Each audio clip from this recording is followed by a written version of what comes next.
আলহামদুলিল্লাহ রাব্বিল আলামিন আসসালাতু ওয়াসসালামু আলাইকা সাইয়্যিদুল মুরসালিন ওয়া আলা আলিহি ওয়া সাহবিহি আজমাইন।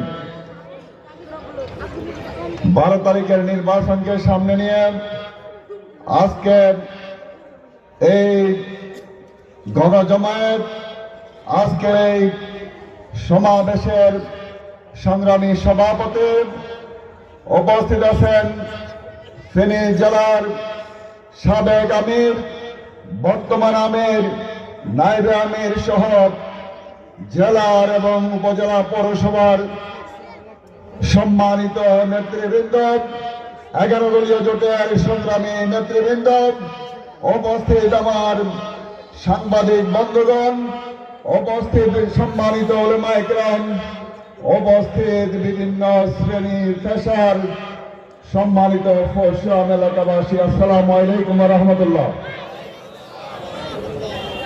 12 তারিখের নির্বাচন শুধু একটি নির্বাচন নয়, এই নির্বাচনের মাধ্যমে বাংলাদেশকে আমরা নতুন একটি বিনির্মিত বাংলাদেশ আমরা প্রতিষ্ঠা করতে চাই।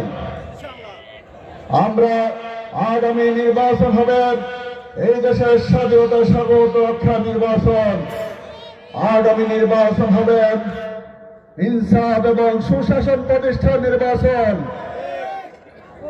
আমি সংক্ষেপে আপনাদেরকে কয়েকটি কথা বলতে চাই।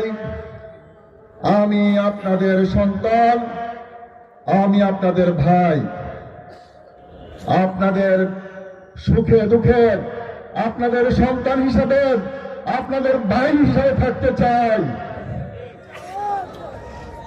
আমাদের এখানে অবহেলিত জনপদ, আমি পশ্চিমের আনাচে কানাচে ঘোরার চেষ্টা করেছি। আমাদেরকে জনগণ অনেকগুলো কথা বলেছেন। আমাদের এখানে পৌরসভা আছে কিন্তু সেবা নাই। পৌরসভার যে পরিষেবা পাওয়া দরকার ছিল সে পরিষেবা এখানে এখনো জনগণ পায় নাই।